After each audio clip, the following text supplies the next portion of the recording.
We provide you the platform to turn your dreams into reality. Give wings to your aspirations with KR Mangalam University. नमस्कार, आप देख रहे हैं news nation. आपके साथ मैं लक्ष्मी उपाध्याय। बात बांग्लादेश की। करीब करीब 17 करोड़ की आबादी वाला बांग्लादेश एक बार फिर से राजनीतिक उथल पुथल से गुजरता हुआ नजर आता है।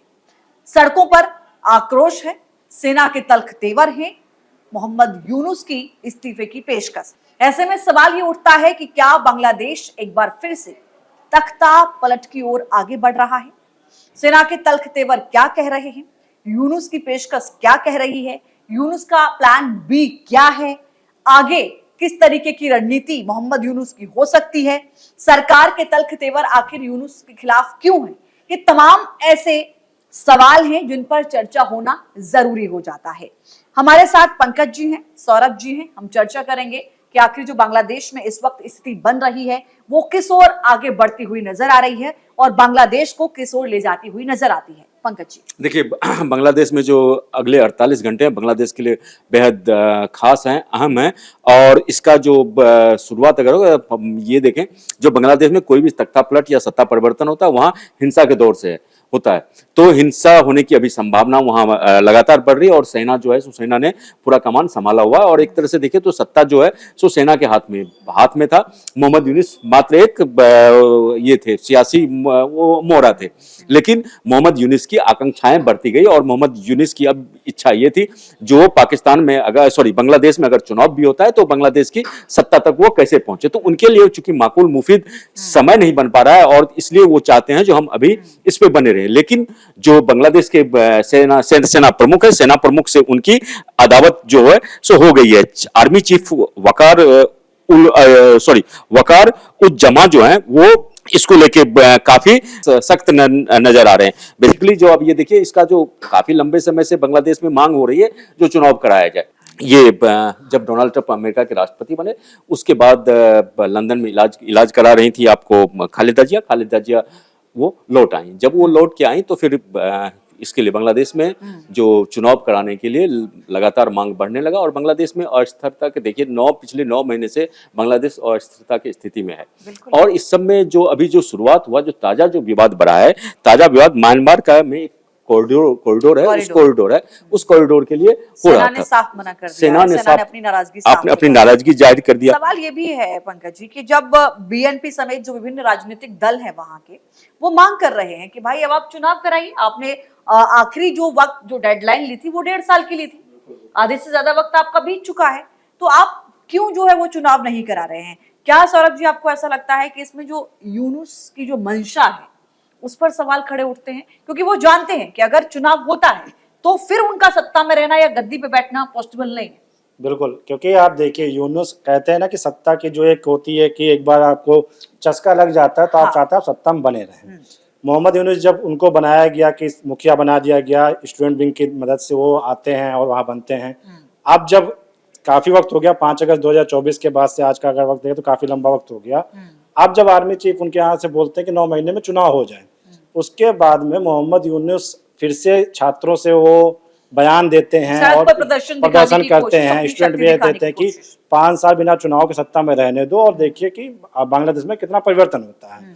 तो अगर ये लगता है कि मोहम्मद यूनुस को कि वो लोगों के लोकप्रिय नेता हैं, बांग्लादेश में उनकी लोकप्रियता काफी है, तो मुझे लगता है कि चुनाव से उनको डरना नहीं चाहिए।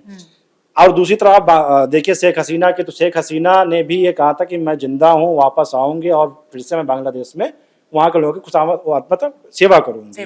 क्योंकि अभी मोहम्मद यूनुस इस डर में है कि कहीं चुनाव होता है वो सत्ता से बाहर हो जाए, क्योंकि जिस स्टूडेंट विंग ने उनका सपोर्ट किया था आज वहीं पर और बाकी स्टूडेंट विंग फिर से ये कह रहे हैं कि नहीं, चुनाव तो होना चाहिए, चुनाव होना चाहिए उसके बाद में सत्ता में। क्योंकि आर्मी चीफ की नाराजगी इसी बात से थी कि जब सेना को आप सलाह दे रहे हैं, सेना आपको कोई जानकारी दे रही है तो किस वजह से आपको दे रही है? आप ऑफिशियली प्रधानमंत्री नहीं है, ना राष्ट्रपति हैं, तो सेना आपको जानकारी क्यों दे रही है? आप सेना के मामले में हस्तक्षेप क्यों कर रहे हैं?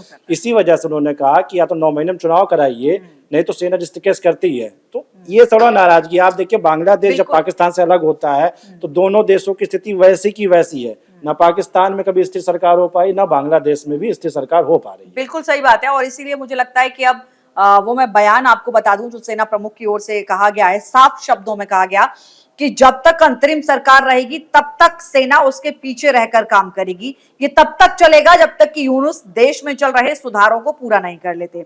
आर्मी चीफ ने यह भी आश्वासन दिया था कि वो अंतरिम सरकार के साथ हमेशा खड़े रहेंगे, लेकिन अब परिस्थिति यहां पर बदल चुकी है। कैसे परिस्थिति बदली है अब उसको समझना होगा। सेना प्रमुख ने यूनुस के सुधार एजेंडे को खारिज कर दिया है। उन्होंने कहा है कि जो आपका एजेंडा है वो हमें मंजूर नहीं है, 2025 तक चुनाव कराने ही होंगे, ये आह्वान भी कर दिया गया है। साथ ही पहली बार सार्वजनिक तौर पर यह कहा गया कि अंतरिम सरकार का काम सिर्फ और सिर्फ चुनाव कराना है, आपको यहां सत्ता भोगी बनने की आवश्यकता नहीं है, नीतिगत निर्णय लेना आपको बिल्कुल नहीं मंजूर, हमको सैन्य मामलों में आपका हस्तक्षेप मंजूर नहीं होगा, आंतरिक सुरक्षा जो है उसमें एक पक्षीय निर्णय और बाहरी शक्तियों के दबाव को अब जो है वो बांग्लादेश में बर्दाश्त नहीं किया जाएगा। इन शब्दों के मायने समझने होंगे। बाहरी शक्तियों का दबाव, क्या यूनुस किसी के दबाव में कोई डिसीजन ले रहे थे? ये इन शब्दों से यहां पर कंफर्म होता है। आंतरिक सुरक्षा में एक पक्षीय निर्णय, क्या आप आंतरिक जो सुरक्षा है बांग्लादेश की, क्या उससे भी कहीं समझौते की कोई कोशिश थी? इसको भी इन शब्दों से समझा जाएगा। सेना को हर रणनीति और सुरक्षा नीति में विश्वसनीय साझेदारी की तरह शामिल किया जाना चाहिए, ये वहां के जो सेना प्रमुख हैं उनकी ओर से कहा गया है। इन अगर आप पूरे बयानों को, इन शब्दों के मायनों को समझेंगे तो सीधे तौर पर यह बताता है कि यह बयान यूनुस की सत्ता को खुली रूप पर चुनौती देना है। सेना की ओर से यह बता दिया गया है कि आपकी एक लिमिट है, आपकी एक हद है, आप उस हद में रहिए, और एक हद के साथ ही आपको यहां पर बिठाया गया था। पंकज जी, देखिए सेना प्रमुख जो कह रहे हैं, सेना प्रमुख बिल्कुल वाजिब बातें कह रहे हैं, क्योंकि कोई भी एक्टिंग गवर्नमेंट बनती है तो उसका काम ये होता है कि जब तक उस देश में चुनाव नहीं होता है, कोई स्थिर सरकार नहीं बनती है, तब तक उसका काम यही होता है। चूंकि एक लंबा वक्त बीत चुका है तो सेना कहना भी बिल्कुल सही है कि आप पहले एक डेजिग्नेटेड पोजीशन हो, आप प्रधानमंत्री हो, चुनाव हो, सेना जनता का चुनाव हुआ, कोई प्रतिनिधि वहां पहुंचे, जो भी प्रक्रिया होती है देश में उस प्रक्रिया से कोई ऐसा बैठे लोकतांत्रिक प्रक्रिया की ओर आगे बढ़ना चाहते हैं और बढ़ने दीजिए। बिल्कुल सही बात है, क्योंकि एक्टिंग गवर्नमेंट इसलिए होती है कि अगर मान ला कहीं पे कुछ वजह से एक्टिंग गवर्नमेंट बनाई जाती है तो उसकी जिम्मेदारी ये होती है कि एक चुनाव करवाया जाए जिसके बाद में देश को एक स्थिर सरकार मिले। बिल्कुल ठीक बात है। एक और मैं बयान कोट करना चाह रही हूँ पंकज जी, और मैं चाहूंगी कि इसके मायने आपको क्या समझ आते हैं। सेना की ओर से यह साफ कर दिया गया है, इस बात पर जोर देकर कहा गया है कि अंतरिम सरकार कोई भी ऐसा महत्वपूर्ण निर्णय ना ले, ये समझिए, कोई भी इतना महत्वपूर्ण निर्णय ना ले जिससे बांग्लादेश की स्थिरता और संप्रभुता पर असर पड़े। ऐसे मुद्दों को भविष्य में निर्वाचित सरकार पर छोड़ दिया जाए। यानी कि आप, चाहे वो म्यांमार का कॉरिडोर हो या फिर कोई अन्य डिसीजंस हो, आप उसमें जल्दबाजी दिखाने की कोशिश क्यों कर रहे हैं? आप इंतजार ये कीजिए कि चुनाव होगा, सरकार बनेगी और जो भी महत्वपूर्ण निर्णय होंगे वो आने वाली सरकार लेगी, यही सेना को और यही वहां की जनता को मंजूर होगा। लेकिन जो यूनुस की ओर से लगातार, यूनुस सरकार की ओर से जो डिसीजन लिए जा रहे हैं, अब वो सवालों के घेरे में वहां की जनता के लिए भी, वहां की राजनीतिक पार्टियों के लिए भी, और जो सेना यूनुस के पीछे खड़ी हुई थी सपोर्ट बनकर, साया बनकर, वो सेना भी अब उन पर सवाल खड़े कर रही है। देखिए सेना जो सेनाध्यक्ष जो मोहम्मद वकार हैं, वो मोहम्मद यूनुस की जो मंशा है उस मंशा को अब भांप चुके हैं। और ये देखिए पिछले 9 महीने से, और इसका मेन रीजन है जो मोहम्मद यूनुस हैं, जो सत्ता में बने रहना चाहते हैं, अगले 5 सालों तक बने रहना चाहते हैं, वो चुनाव नहीं कराना चाहते। लेकिन वो संभव कैसे होगा? क्या यूनुस जो शांति पुरस्कार पा बैठे, वो तो बांग्लादेश को शांत नहीं कर पाए, शांति दिखी नहीं, वहां तो आपका कहीं नजर ही नहीं आया। मुझे नजर आता है कि आपको एक फिल्म याद होगी, सरफरोश।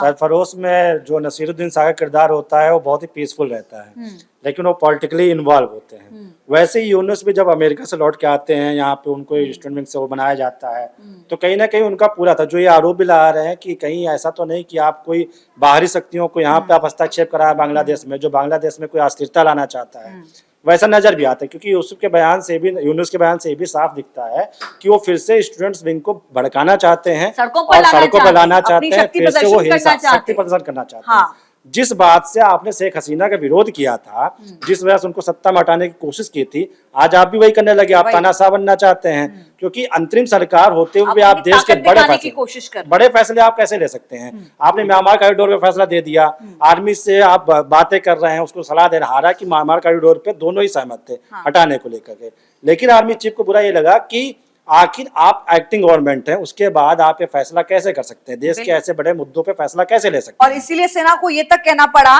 कि हम उम्मीद ये करते हैं अंतरिम सरकार से कि आप स्वतंत्र, निष्पक्ष और समावेशी चुनाव कराएं ताकि सत्ता का सुचारू और शांतिपूर्ण हस्तांतरण निर्वाचित सरकार को हो सके। लेकिन क्या आपको लगता है पंकज जी, चूंकि कभी भी बांग्लादेश का अगर आप इतिहास देख लें, सत्ता का हस्तांतरण कभी शांतिपूर्वक तो नहीं हुआ, कभी नहीं हुआ। हमेशा हमने देखा है कि हिंसा के साथ ही हुआ है, इसलिए और देखिए, जबरदस्त हिंसा के साथ हुआ है। इसलिए देखिए जो मैंने पहले कहा था, जो 48 अगले 48 घंटे काफी अहम है, क्योंकि बांग्लादेश में जो सुरक्षा के कड़े इंतजाम किए जा रहे हैं, और जो मोहम्मद यूनुस है, मोहम्मद यूनुस लगातार जो स्टूडेंट विंग है उनके समर्थन से वो करने के लिए तैयार है, क्योंकि इस्तीफा मतलब सत्ता पे काबिज बने रहना चाहते हैं। इसका ये रीजन है, जो इसीलिए जो छात्र विंग के साथ उनका जो मीटिंग हुआ था, उन्होंने बैठक की, तो उस बैठक में उन्होंने इस्तीफा देने का ऐलान किया उन्होंने, जो मैं इस्तीफा दे दूंगा अगर इस तरह के हालात रहे तो। धमकी देने का ये किया, और उसके बाद उनके बी प्लान भी था। हाँ, एक और मोहम्मद यूनुस को अगर आप समझें, उनकी पॉलिटिक्स को अगर आप समझें, तो वो उस तरीके के व्यक्ति हैं नहीं कि वो अपना इस्तीफा दे दें। नहीं, दबाव में आकर, और वो इतना इमोशनली सिर्फ दिखाने का एक मैसेज है कि मैं इस्तीफा दे सकता हूं, लेकिन दूसरी ओर आप उसी छात्र संगठन को सड़कों पर लाकर ये दिखाने की कोशिश करते हैं कि अगर मैंने इस्तीफा दिया तो स्थिति ये बन जाएगी, क्योंकि ये मेरी शक्ति है, ये मेरे पास पावर है ना, शक्ति प्रदर्शन जी। लेकिन हमें थोड़ा सा इसके जो बेसिक है क्या, जो वो हमको थोड़ा देखने की जरूरत है।